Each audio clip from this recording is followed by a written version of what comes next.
Welcome, one and all, to a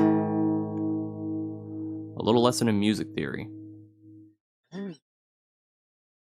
So, today we're going to go over a little outline, a method of easily understanding music theory, working from, after you go to college or school for however many times, you start with intervals and you go to chords and then you go to scales and then you eventually get to modes. We're just going to skip straight to modes.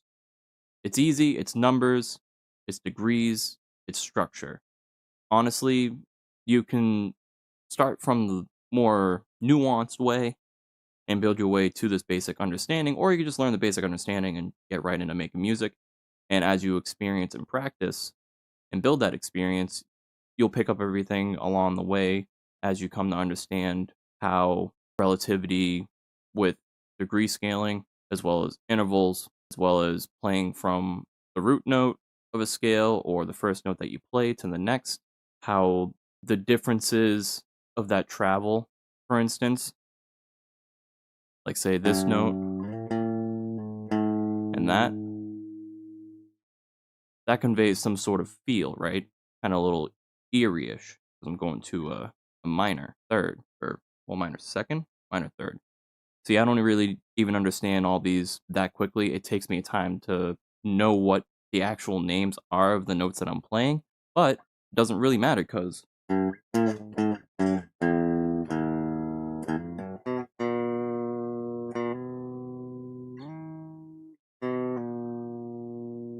I can improv. I can compose music in such a fluid way. And ultimately, if I take the time to record something along those lines and build off of it, start learning song structures, verse, chorus, verse, or honestly anything. It's up to you what you want to do. But with these fundamentals, you can apply them in such a way where it'll make it easy for you to make music and also keep up with how AI is going to be the competition in the future when it comes to this sort of thing.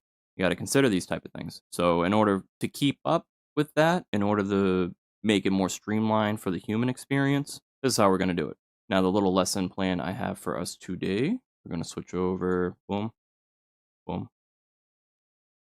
So see, we have steps for understanding the basics of music theory in the practical sense. The little outline I just came up with, it's all you're really going to need to know in order the steps if you want to become a successful musician in some sense, no matter the instrument that you play. Because it's music theory. It applies to any sort of instrument, even buckets, drums, maracas. Like all those do have an inherent tone, an inherent sound, a flavor, right? So understanding your medium, your instrument, like even that train horn, for instance, you can make a song out of that if you really want to. The topics that we're going to touch on: tuning, octaves, capabilities, sound of play, potential. Next, understanding scales, importance of root and degree relativity, implementation of scale structures to define chords, understanding of intervals, and fundamentals of physics of sound, what defines tone and notation, so that we can dive a little into this. There's a lot of science behind it. You can take the time to search this up yourself. There's plenty of documentation online when it comes to physics, than anything really. That's the whole reason of the internet, right? So, and frequency, cycles of relative repetition, octaves. So these are the two ways that we're going to look at the physics side of things. What defines tone and notation, why an A note is called an A note, why E is called an E, what the numbers mean, and how the numbers interact with each other when playing notes together or playing notes one to the other. The importance of intervals and actions, that's again notes from one to the other.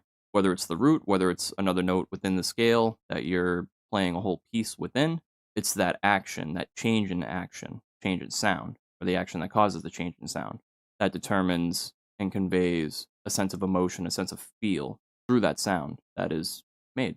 So, for instance, like when you're thinking of octaves, even keys, for instance, you're changing to like a higher key during a compositional piece, you can convey like an uplift, a sense of like building up to the next tier. There's a bunch of songs that kind of do this. One in particular, there was a Sabrina Carpenter song that I heard, Manchild. I think it was during the second verse. They did a change in key where she kind of goes up a little higher, but it's relatively the same structure that's playing with the song, and it gives a different sense, a different environmental feel, just with that one simple change. Or it sounds simple, but when you look at the nuances, then it gets complex. As a musician, as someone that's starting out, that's trying to get a just a grasp, trying to improve their improving skills, trying to learn where to start when it comes to getting into music, this is a good starting point. At least understanding that physics does relate to sound, making music, instrumentation, right? Understanding the physical relativity to the respective instruments, like how guitars stay in tune, intonation, nuances of that. Same thing with drums, tuning your drums for a whole band set, because at least you're going to want your snare, right, to hit within the same note or the key that the rest of the guitar players are playing, the vocalist, etc. Just so you don't have like a drum sounding a little off. It doesn't carry the frequency, it doesn't carry the energy, because this is all has to do again with physics. And I'm going to show a little when we go over tuning by ear. I'm going to show you a little trick, and this will help prove that point when it comes to phasing. And then lastly, we have the practical application. So taking the time to get familiar with your instrument, understanding points of repetition to scale, which is octaves. So once you learn where the octaves are, where C1 goes into C2, goes into C3, or A1, like just the different points and how your respective instrument functions. Pianos, it's very easy. Guitar, it's pretty easy as well. Bass, it's the same as guitar, just with less strings. Wind instruments get a little bit more complicated, but they have their own unique sound. And especially if you're working in the digital realm, like a DAW or a sampler, or any sort of electronic instrument that just has a keyboard and plays samples, I mean, this theory is going to apply in that instance as well. So understanding and conveying feelings through intervals and modes, dissonance versus resolution. This is where the emotion comes from, that little off feeling. So you'll have like a or a little bit of resolution there. That first little pick had a little bit of dissonance. The second one had some resolution. A little bit more uplifting because that was a major mode that I was playing within. The last line that I just played was in a minor mode, at least structure wise, and that was starting with my G note or G flat. I don't remember the exact tuning of this guitar right now, but that's not why we're here. This is a way to kind of overlook that tuning. The tuning you want when it comes to creating a piece with multiple instruments. You want to understand that just so you have that basic grounding. But when it comes from instrument to instrument, or if you're just playing one instrument and singing along with it, you can just work with this and be somewhat successful, honestly. You can make some pretty good sounding music. So then the last point as well, understanding the relationship between intervals and steps, theoretical understanding versus practical understanding. Me, myself, I have a large amount of theoretical understanding when it comes to this. Practical understanding, I'm well experienced with guitar for the most part. Piano, not so much, but I've been working with piano probably for about 8 years now when it comes to DAWs and composing, producing beats. So there is some, but if I was to play like Bach or something like that, no. I don't have the practice or expertise or the time really put into piano to do that. Even physically, my hands, they crack. They're not the greatest.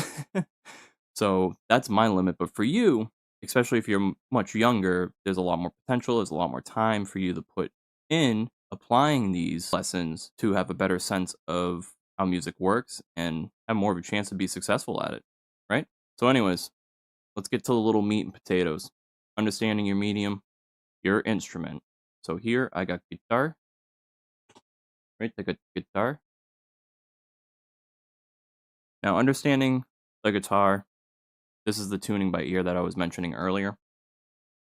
Little trick when it comes to guitar tuning, if you follow the standard model of tuning, is the heavier string, which is typically annotated by like a higher number, so the numbers work backwards. Same thing with tablature as well. Goes from the highest register down to the lowest. So 1, 2, 3, 4, 5, 6, and then for me it's 7. For you, it might not be. Maybe you have an 8 string. It still applies as long as you know what tuning your instrument's in. You can apply this theory and start practicing and really getting to know your instrument. Once you do that, learning the different structures that we're going to introduce a little later, you have the whole world in front of you you can perform for, and you can make some great music.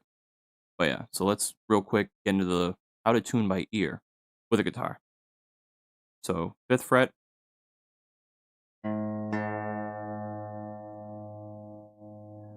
you hold the fifth fret on the heavier string, and you play open on the one below it. Sounds a little bit out of tune to me.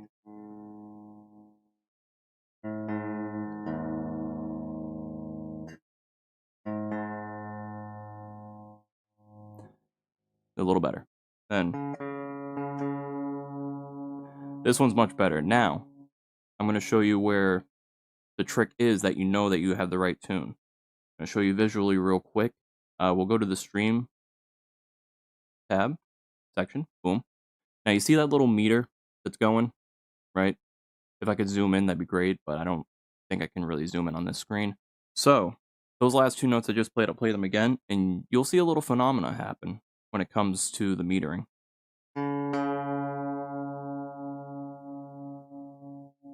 So you see that pumping? That's beat. Basically, it's a phenomena where you have two frequencies that are relatively close to each other or just octaves apart. They're not exact. And in this instance, with a real guitar, we have the reality that the strings that's above it, the thicker strings, are in fact thicker. They play materially slightly different frequency than the ones at a higher register. But because we're relying on this fifth fret method until we get to the high E and the high B for the first and second strings, because they're a little slightly different based on their limits, their physical limits of being so thin and the material that we're using. There's a lot of material aspects and a lot of nuances when it comes to guitar. An electric piano, that's just plug and play. You plug that in, all the keys are right there for you. You don't really got to tune those. But you can if you want to try a different tuning, different start point. But this theory is also going to help you realize that as well. So when it comes to beats and frequencies, basically this is physics. That slight difference in frequency, whether it could be like a hertz or two. I mean, the closer you get, then the more that the amplitudes of this two strings playing simultaneously, or even the timing rather, because I'm not playing these at the exact same time, but that'll have an influence on the phasing. Same thing when like you're recording multiple sound sources at the same time, or you're editing music, or being a mixing engineer, or even a mastering engineer. Phasing is a big thing. For tuning, we can utilize the understanding of phasing and amplitudes when amplitudes of certain frequencies overlap. So they'll build. So they'll be like a little baby shark, do do do do do, but it'll be like the amplitudes go up, amplitudes go down, but they're slightly different. The positive differences will build up, so that's where you get the pumping up. And then the cancellation is when it's just slightly out of phase with the amplitudes. Say one string is at a higher amplitude while the other one's at the lower, they'll start canceling out. But they won't cancel out completely, otherwise you'd get dead silence. That's how phasing works. So that's why this works as a technique when it comes to tuning. Otherwise, you could just use a digital tuner if you want to get the closer to exact numbers. But after you digitally tune it, you can see this phenomena for yourself. All right. So there's your basic relationship when it comes to guitar tuning. Now for octaves on a guitar.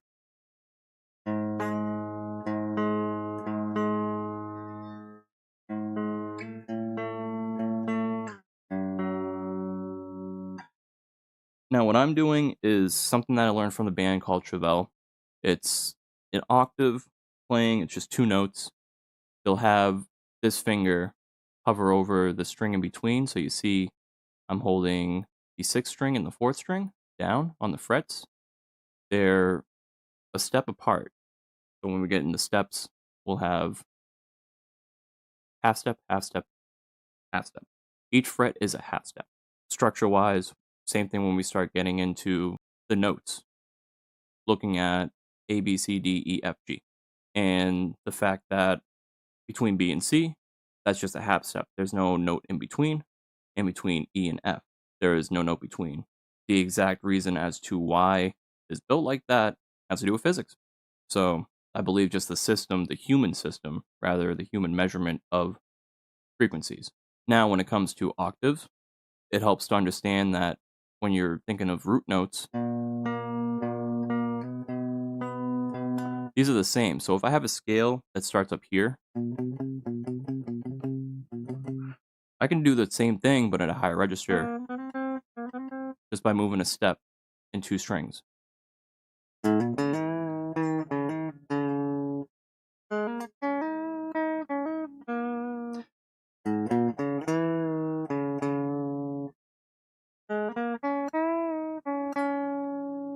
They're the same but at different registers. So once you get that basic aspect when it comes to guitar, besides those first two strings, besides those, you're already 4 of the 6 strings, if you're playing a 6 string, from understanding the whole damn guitar.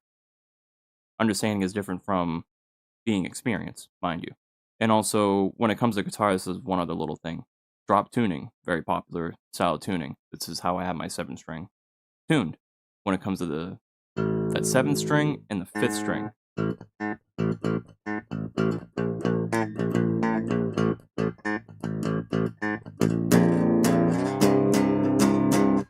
that makes very easy power chords. That is why there is a drop tuning, I feel like, personally. That probably really is the reason, though. It's instead of doing chord structures like this, where you have, excuse the middle finger, where you do have that whole step distance just with the fingers. And in fact, the root and the octave are included when it comes to power chords in triads. And then the 5th when it comes to scale. So when we go over scales, that'll start to become a little bit more clear as to why power chords are the way they are, why they sound the way they are.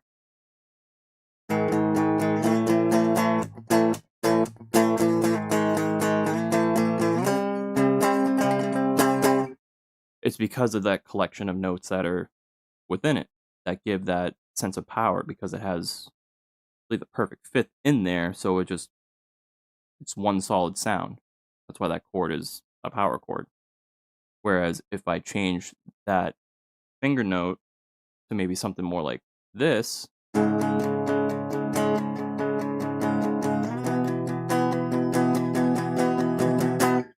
if it's in standard tuning, now that 5th has become 3rd. I believe a major. No? No.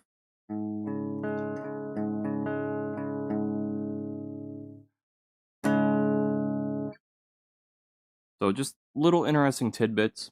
Clearly, if you want to just be an artist as many other artists come up, you don't need to know every single aspect of every single note. You don't need to know compositional theory. You don't need to know what note you're playing. You just need to know the structure to play in, the patterns. And you apply those patterns at certain points, and you start finding out where in those patterns you can switch up the pattern relative to where you started the root in order to convey a consistent sound and make for better transitions, especially in songs. When you want to maybe transition to like a happier sound to a harder, darker sound. It's like in metal music, especially back in the early 2000s, when you had the whole pop scene type thing, a lot of those had like a very powerful melodic melodies, very uplifting, but then when it comes to the breakdown, it gets dark and dirty, very Phrygian, very half-steppy, right? As I'd like to call it. So, go back to the outline. So now that tuning is kind of understood, or at least how to tune your guitar, and as well as octaves capabilities. So, I'm playing a guitar, I'm able to reach the registers that I'm able to reach. Granted, I have an extended range of 7 string, so I'm able to reach heavier, lower frequency notes than a 6 string would. Even if you tune down a 6 string to like a drop B or something like that, my register, because of just the physical makeup of the guitar and the strings itself, the thicknesses, they're going to be slightly different, and they're going to probably still be a little lower in the frequency range than a 6 string in drop B, because those strings are just thinner. I have a thicker 7 string. And then style of play potential. So, like how I mentioned, I'm using a extended range There's also 8 strings, there's also acoustic guitars, and people even with acoustic guitars, they start doing drums. And depending on where they hit on the especially an acoustic, because that can convey physical percussion just because of the actual build of the damn thing. So with that, you have the element of drums, and it works in a sense. Doesn't matter what tuning the guitar is even in, as long as it's in tune with itself, that you're able to play like normal chords or play in a way that works for you. Because there's even different types of tunings if you want to get into it in microtonal instruments, and also even using a capo to change your tuning that way, or at least your root foundation, and what the open note chords are going to be. Because, mind you, when at least playing your guitar, open notes and playing within scales that include the open notes is one of the best ways to play guitar, and probably the easiest. It might not be the most successful way. It just depends on how creative you want to get and how well you understand these basic principles of music theory. So now we're going to get into the scale structures. Actually, before doing that, let me pull up the piano roll real quick on the good old FL. So say we go to here, this little piano roll. So we'll just think of it in terms of piano. I'm going to use a bass sound, even though you might not be able to hear it on phone. But with this particular sound, it's a D sharp. I have it set to D sharp as its root, so that these are all in scale. Now I'm going to go over solfege real quick, as well as what a piano looks like and what the major keys, because all the white keys are major keys, they're major notes.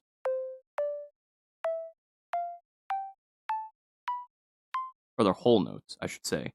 They're not these half step notes, they're not sharps or flats. Now, sharps or flats, when you start getting into that and letter notation, that's when things get a little complicated because they can be interchangeable. For instance, this is C, C sharp. C sharp is also D flat, the same thing. That's where, if you start jumping in the nuances before understanding like the basic structures, before even understanding what the major scale is,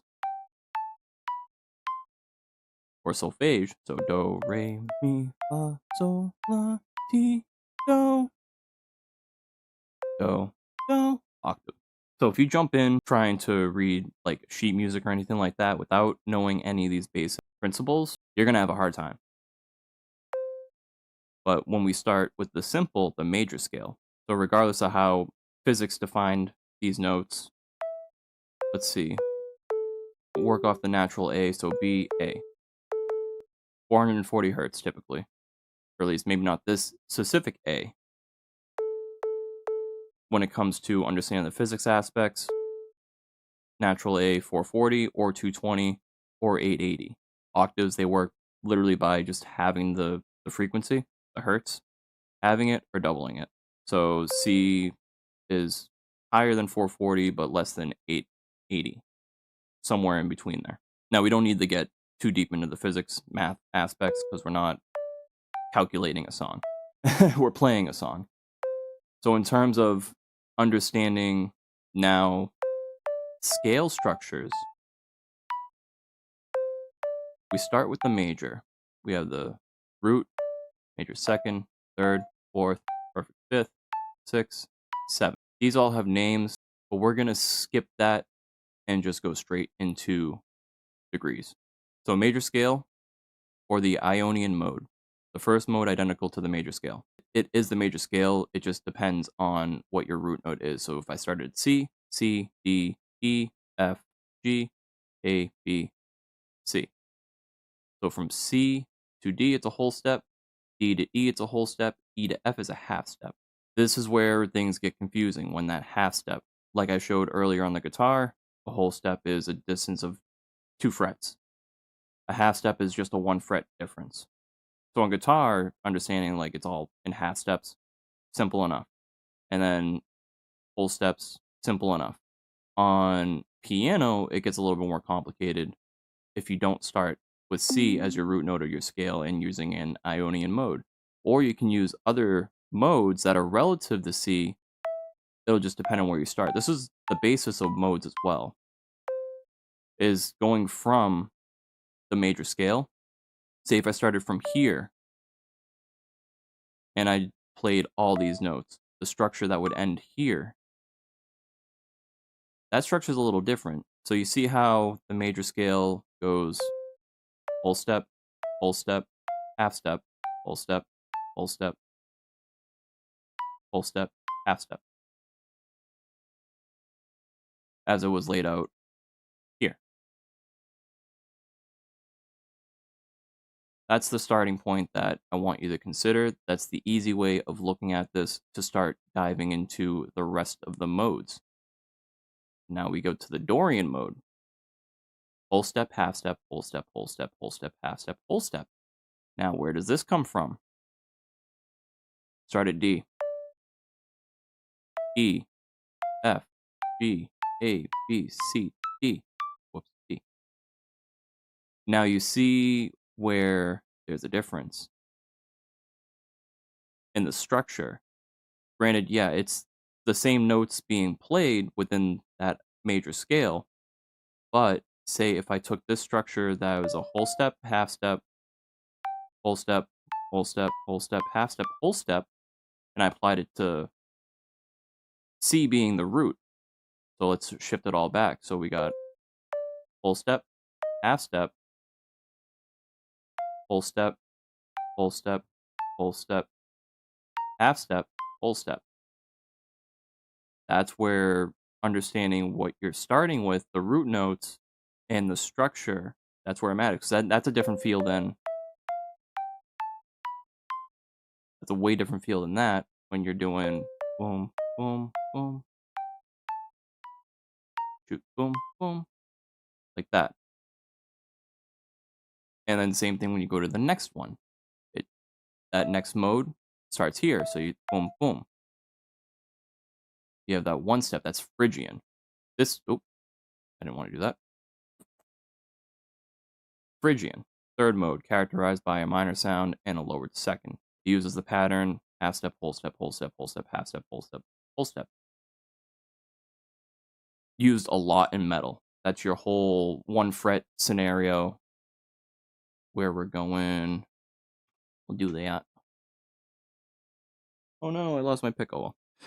So, see my first fret? Yep, first fret. Ready?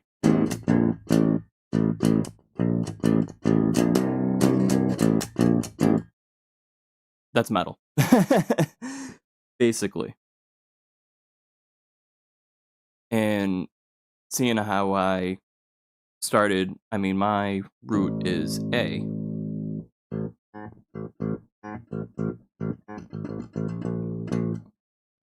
I start at A and I just apply that structure and boom, I already have a metal sort of sound just by understanding the connection, the use of those half steps and whole steps. Now, if I wanted a major sound with that A,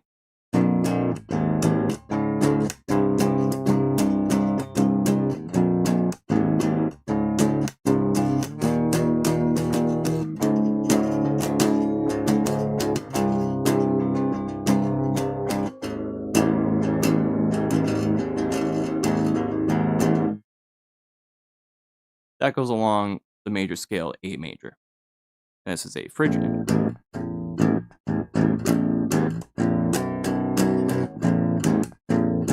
So I can have a song, even though it might seem like it's clashing, but the roots, it's the same root. I'm using the same opens, but I'm keeping in mind, and this is also important to understand where the opens are, because I'm not hitting all these lighter strings deliberately, because some of these lighter strings, the open source, the open note, doesn't work with the Phrygian.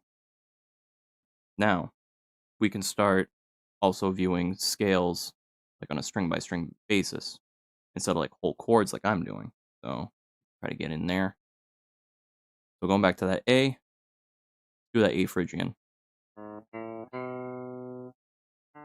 Wait, 1, 2, 3.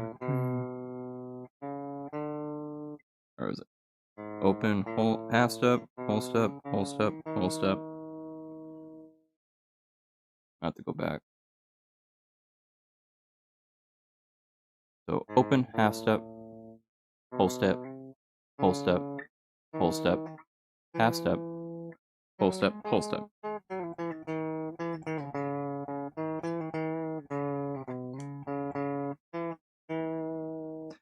I do that, instead of on one string going down the strings like this, can be some weird difficulties. Boom, boom. And then I have to think of the relativity as well, because this note is the same as this note, so.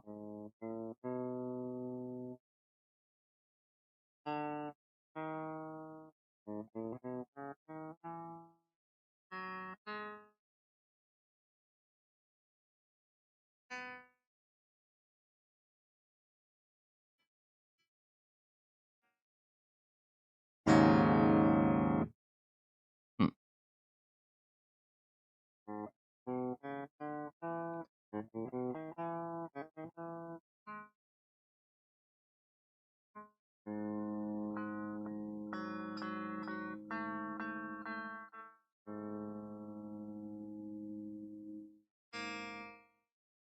Yeah, see that open string, that open B just does not sound right with it, because it's not necessarily in the scale.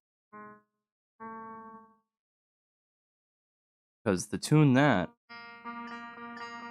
is this note, but my A octave is right here from where I started before, and going by the Phrygian, that half step,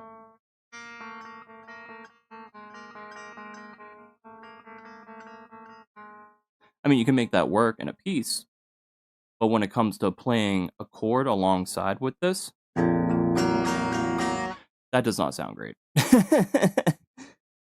So bear that in mind when you're also working with your instrument, because a piano is going to have similar issues regarding that.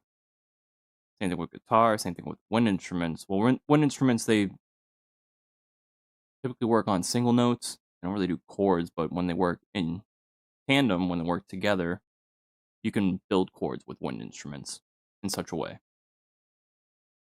So those are things that you should consider. But when it comes to these modes, these half steps and whole steps, this is all you need to practice and understand when starting out.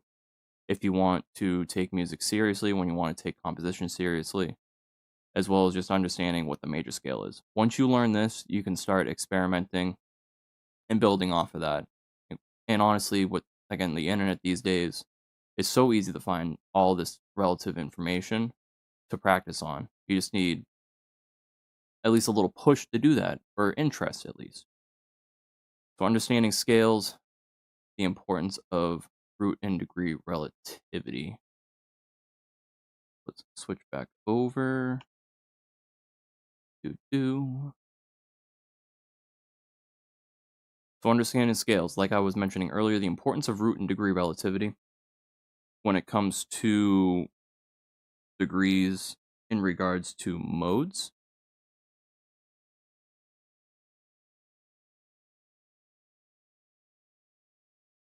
Basically, understanding the modes, Ionian, this is the major scale itself, C major. The degrees are 1, 2, 3, 4, 5, 6, 7, and then 8. When it comes to thinking of degrees and scales, typically they work on a 7-note format. I'm only saying 7 because I'm not including that 8th, which is the same as the first note. It just repeats after that when you go up register.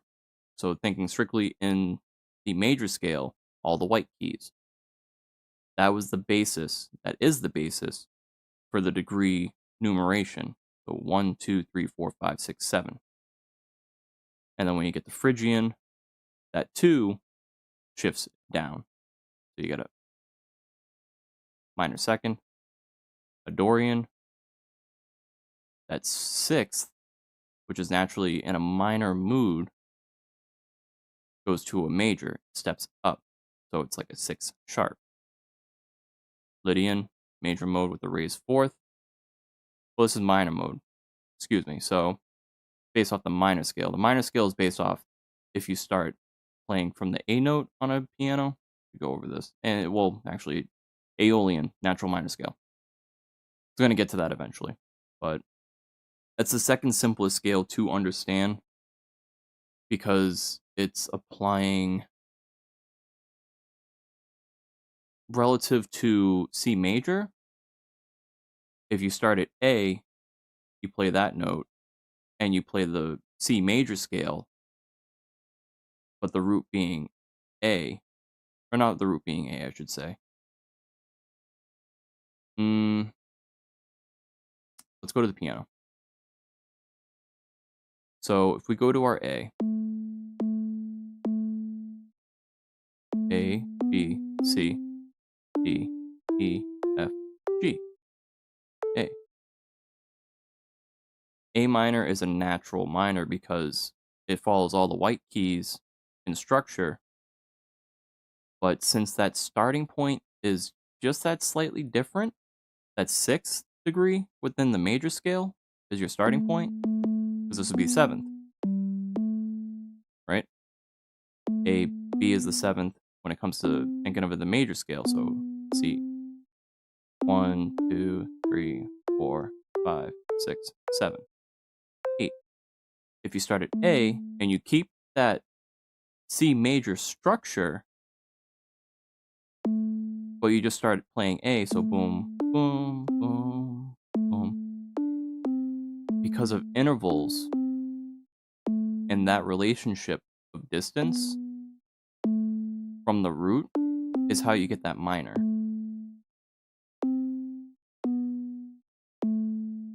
Because of that half step, that little bit of dissonance, because things have been toned down from the perspective of the root A. Whereas from the root C,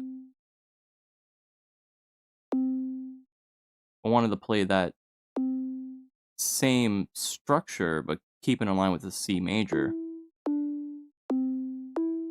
Those are the first 3 notes, so the first 3 degrees. Boom, boom, boom, boom, boom, boom, boom, boom, boom, boom, boom, boom. That's where you start seeing the emotion, we'll start feeling the emotion, start hearing it. Why major is called major, why minor is called minor. That dissonance versus resolution, where the different frequencies that are being played in tandem together just have that feeling of resolution in the major perspective, whereas in the minor perspective, they seem to just be a little lower, a little less. The energy is just different, it's darker. All these little descriptors are ways that for centuries humans have described music.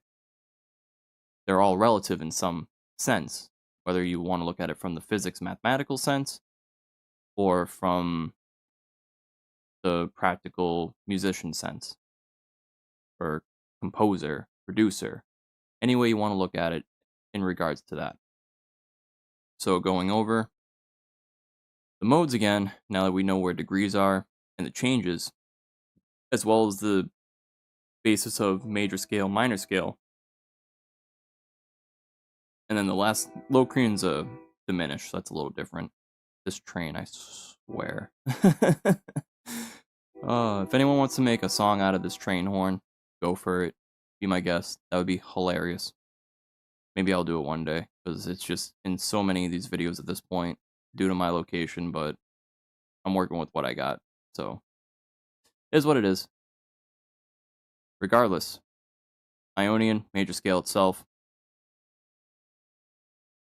Aeolian, Ionian, Aeolian, natural minor. Those are the first 2 scales you want to learn the structures of, get to know them. We go back to here. Aeolian is a whole step, half step, whole step, whole step, half step, whole step, whole step.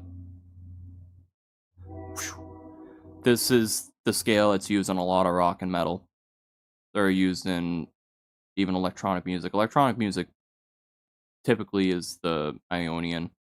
Sometimes they'll have Dorian or more major mode with the raised fourth, Lydians, Mixolydian, all of these types of structures, depending on if you want the song to convey a sense of joy, a sense of happiness, a sense of thrill, maybe even some sort of, well, maybe not suspense, because suspense goes more along the lines of diminished, but there's also diminished and suspended notes, chords, etc. So these words, with their meanings, are relative to the feeling, the emotion that these intervals or scales or modes convey when played back to back. That's why the actions that are taken while playing a piece of music or playing any sort of instrument, it matters. Whether or not it makes sense musically, whether it follows a minor feel, major feel, or maybe there's a little bit of like dissonance in there. It's all about the journey of the song itself. It's all about your intention to your piece, the truths that you put into the piece, how you work with it, what sort of message you're trying to convey, what you're trying to show. And with this basic understanding of modes, it'll help you, at least with a starting point, if you have any ideas, or if you're looking for ideas, you can play your instrument with these modes in mind, and that'll give you a sense of how you want a song to sound. Maybe you want something in a D Aeolian if you're playing in drop D on a guitar, like a D minor scale. Or for me, it would be if I'm playing in drop A, it's A minor. So this one's.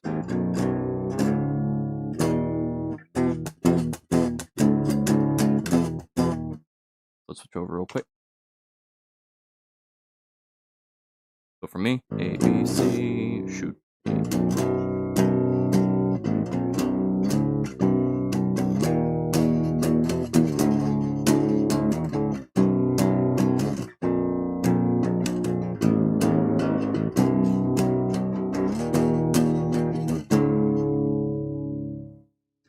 So that was a mix of some minor elements, but also some major because I went from this open A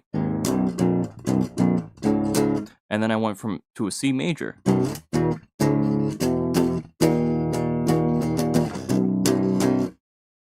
So the root can either be fixed with the piece, but then you're also limiting yourself creatively.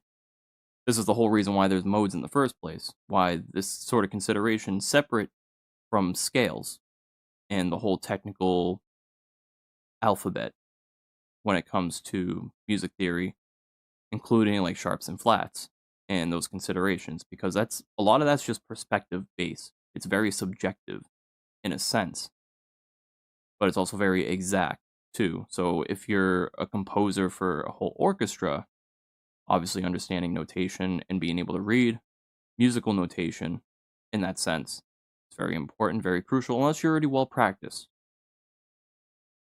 or you know these basics with your instrument and are just that good at improving where it doesn't really matter. But when professional orchestras or very professional, like, well, even these days it's a lot more loose when it comes to the industry, but with groups that have a lot more attention to detail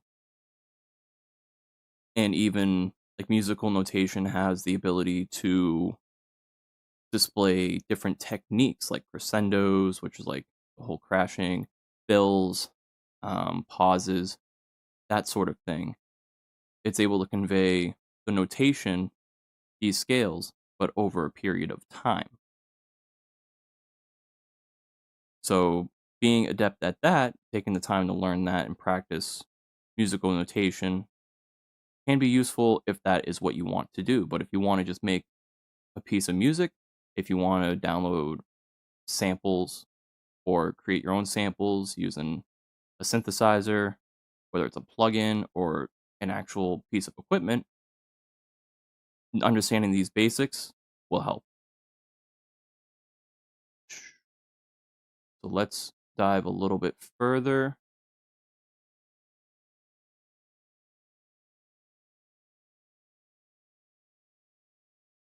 So understanding the importance of root and degree relativity, we just went over that. Implementation of scale structures to define chords. So I kind of touched on that a little earlier. Basically, that has to do with the group of notes that you're playing at one time. I mean, that is a chord. Very famously, you have triads in piano, so I don't think I'll be able to convey it that well here. Yeah, because this is a one-note thing. I need something that's a little different. I don't think I have. Wait, no, I might. Yeah, do this. Quarter.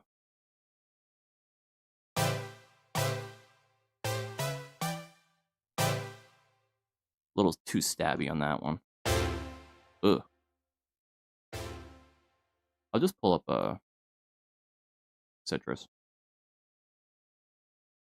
and do a simple piano. I can do boo bass. Here we are. So we'll do this. Ugh, loud.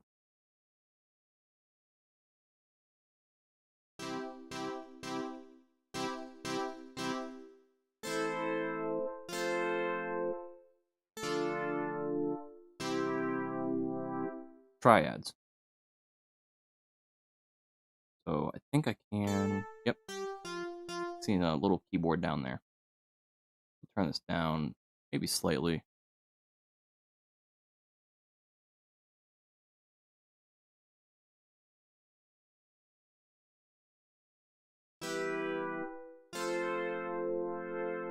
So I'm just following the major scale just to keep it simple. But C major triad. Got the first degree, third degree, fifth degree. 1, 2, 3. 1, 3, 5. Different on piano, because on guitar, it's more like that's your power chord. But in piano. So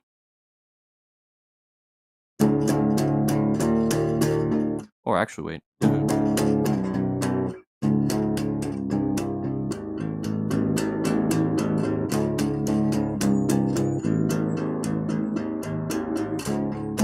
That just reminded me of another song that's already out there.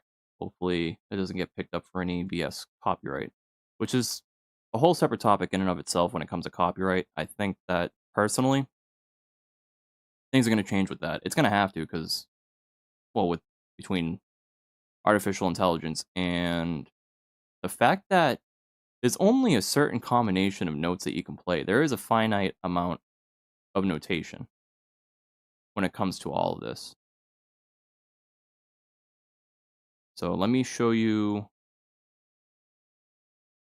the chord structures, even though I was playing them. No, that's not the screen. My guy. There we go. So, see? Boom, boom, boom. Triad. And then the C power chord triad.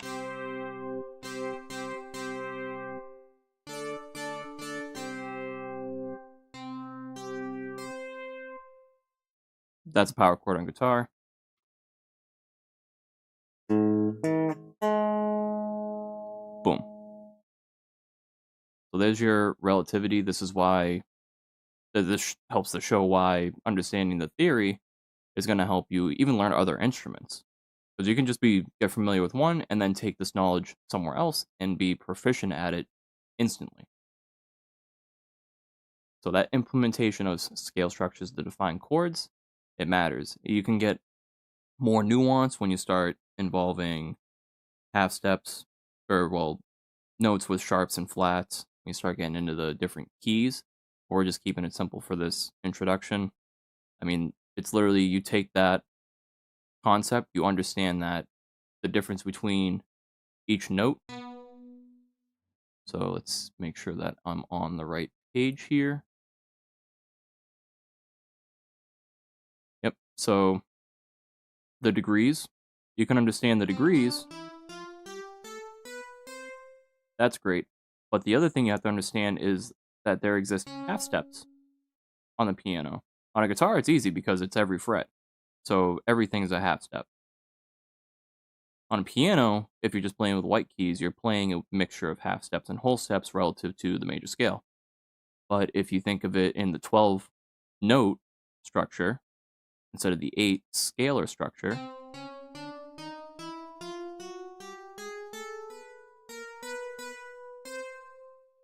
Good enough. Um,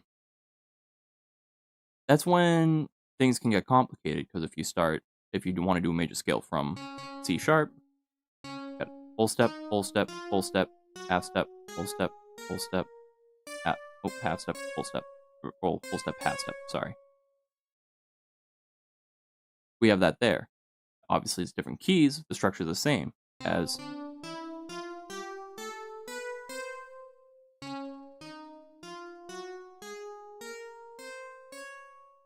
but you hear that change in register. You hear that uplifting, like I mentioned earlier, when you decide to change the root of the key, but keep the structure of it the same.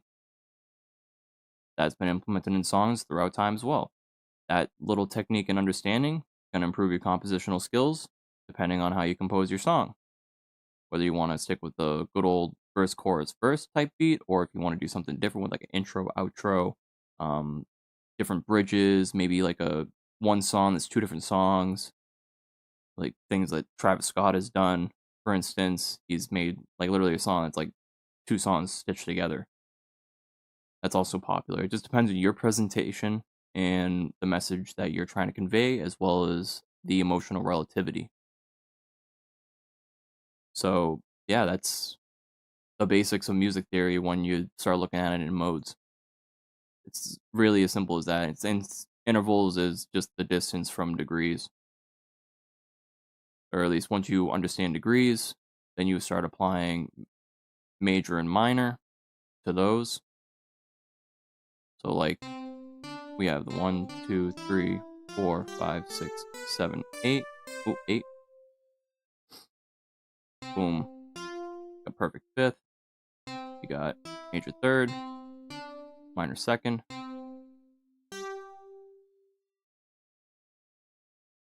Mm, 6. No.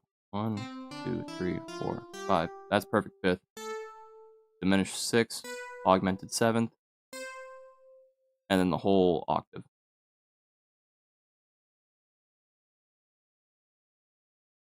And again, you can just look this stuff up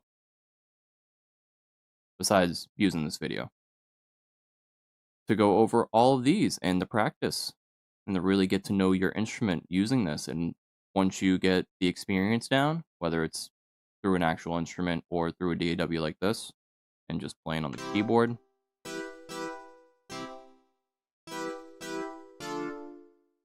and the other thing too, in the digital age, you can just record off the major key and then change the whole tune of the song to something that's more fitting to the sound that you're looking for.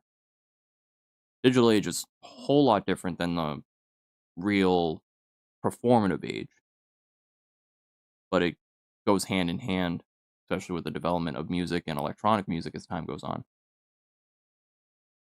So, just the little things, just the little things. Other things to go over.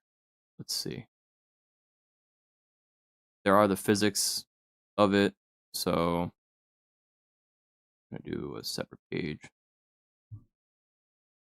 Physics representation of music theory. Sure. Sure. Sound waves. Music is fundamentally about sound waves, frequency, amplitude, frequency, pitch. Yeah, example, string instruments, wind instruments, tuning. What I was looking for,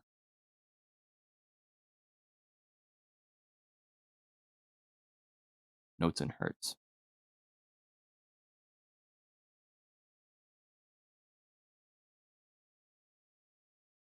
Yeah, Western music uses a system called equal temperament, where an octave, music only involve one note's frequency is double another's, or half, divided into 12 semitones known as half step.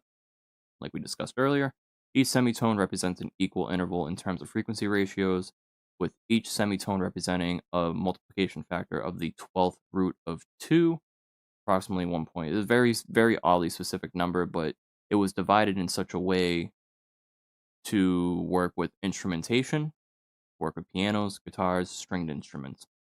And they even have an equation Like I said, natural A4, 440 hertz, just above the middle C. So as I mentioned earlier.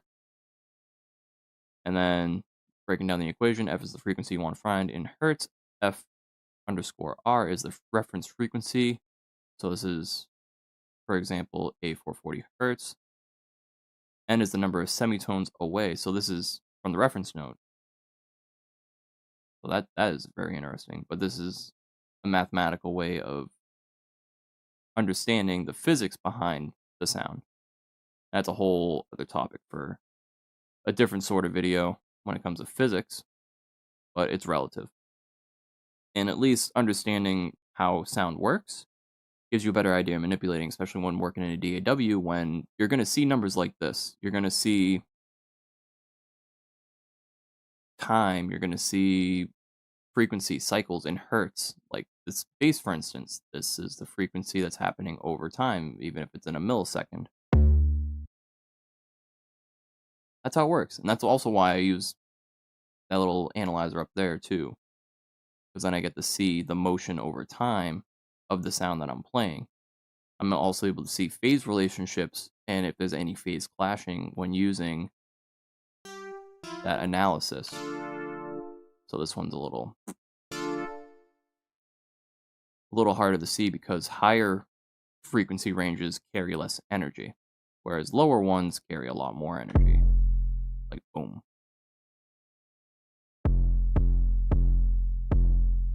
And you can see that right there. That's like how the strings on my guitar vibrate. That's the frequency. That's where the sound's coming from. So very cool stuff. And the importance of intervals and actions, like I explained earlier. I mean, the actions that you take on an instrument, playing from one note to the next, that determines the interval, and that's going to determine the message that you're conveying emotionally to an audience. Understanding physical relativity to the respect of the instruments. Again, when I was talking earlier about physical string sizes, how that determines the type of register, the type of sound that you're going to get. So, higher string, my high E, and my low E. They sound different, but they're the same note. You can kind of hear the beat there. It's very, very wobbly because that difference in octave is just so much. So it's not as strong as a beat regarding two notes that are very close in register. Like that. That one's a more, you can feel the energy a little bit more from a beat like that. And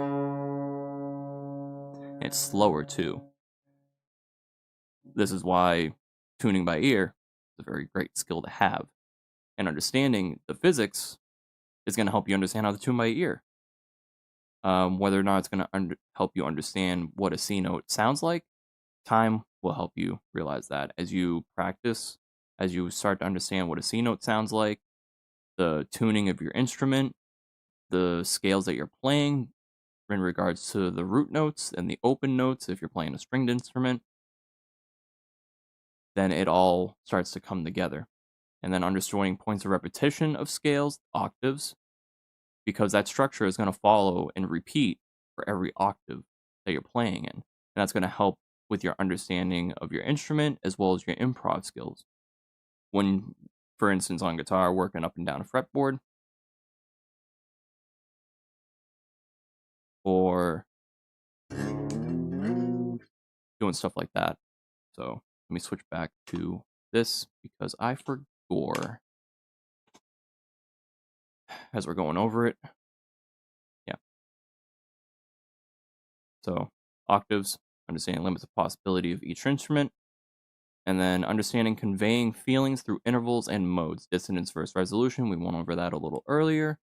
That's just, I mean, there's the two sides. There's the minor and the major. And then there's everything in between that distorts that feel slightly when it's diminished, sustained, augmented. When you start thinking of changing modes or relative to the root, or changing the root relative to the mode or the scale. those things in as a whole works together when you're just composing music.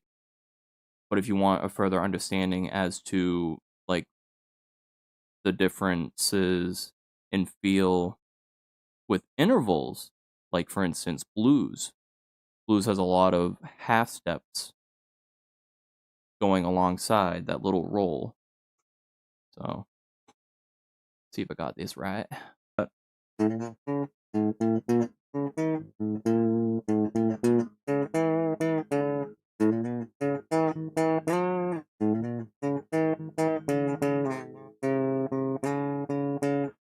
wasn't the best performance, but you can see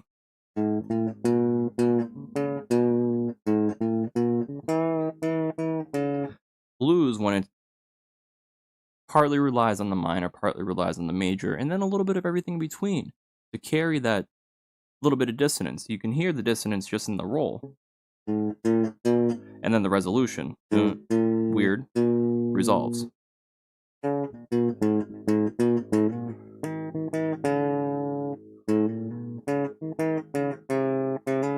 And then I throw a little bit of minor in there. Minor, very heavily correlated with half stepping, especially half stepping sooner. Whereas major, you got more whole steps before your half steps. That's one way to think of it. Now, lastly,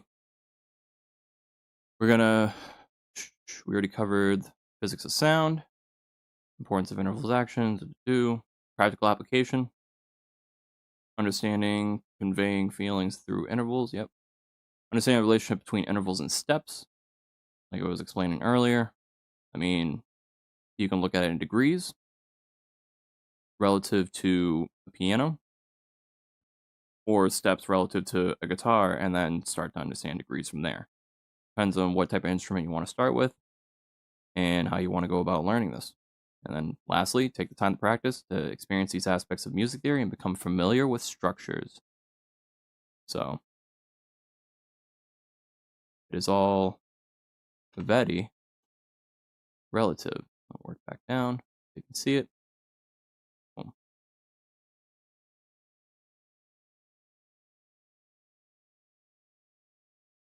But yeah, that's basically it. So if you got any questions, leave them in the comments below. It's very straightforward. I mean, I spent way too much time trying to understand all these nuances where, well, a lot of money spent, technically, to even learn all this, where, I mean, most of it I learned from the internet.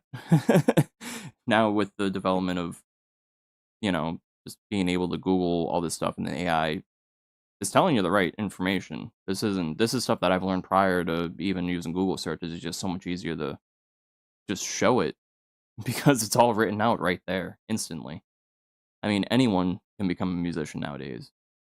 It doesn't matter where you are, it doesn't matter what you do, it just depends on how you want to do it and what's available to you, just like how I'm streaming right now and I'm limited in my circumstances, but I'm still able to do what I'm doing.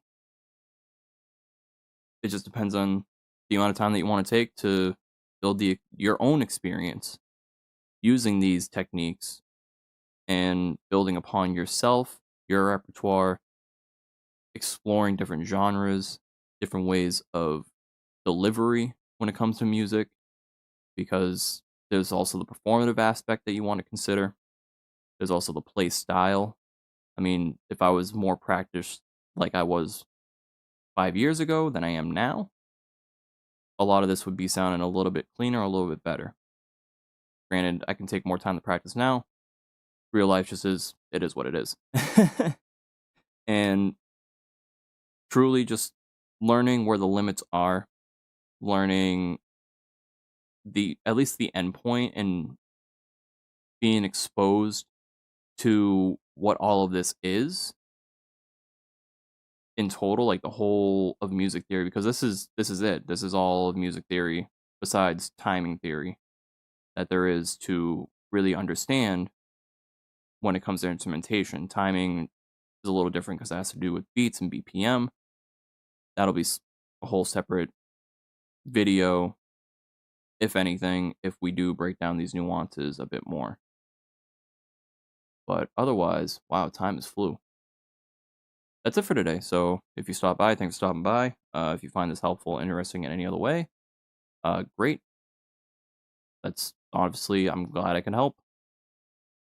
If this was a little pedantic or a little bit drawn on, I mean, or drawn out, I should say,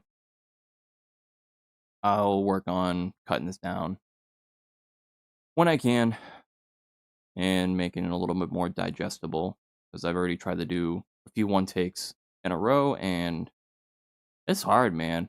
I mean, improv's easy if you look past the mistakes. This is like a personal life lesson. It comes to BSing your way through things or doing the best that you can in your set circumstances in your situation relative to everything else. I mean, you got to work with what you got.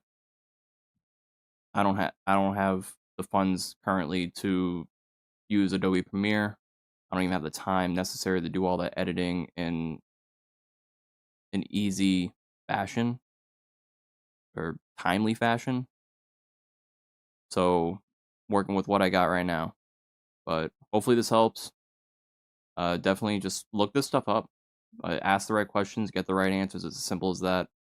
And take the time to apply this knowledge with whatever sort of instrument you want to do, even if it's vocals. Like I said, solfege, do, re, mi, fa, sol, la, ti, do. If you practice that and play along with the piano, try to note match vocally, you can become a better singer. There's so many different applications because it's music theory. It's the whole fundamental understanding of sound and emotional delivery. And this is just that's it. That's so anyways, like if you like, sub if you wanna more pedantic lessons in or semantic lessons in how to do things. And I'm gonna work on this when I can. So yeah, make sure just like notifications if you wanna catch one of these streams. And I'll keep doing what I can. Till next time, this is Spark saying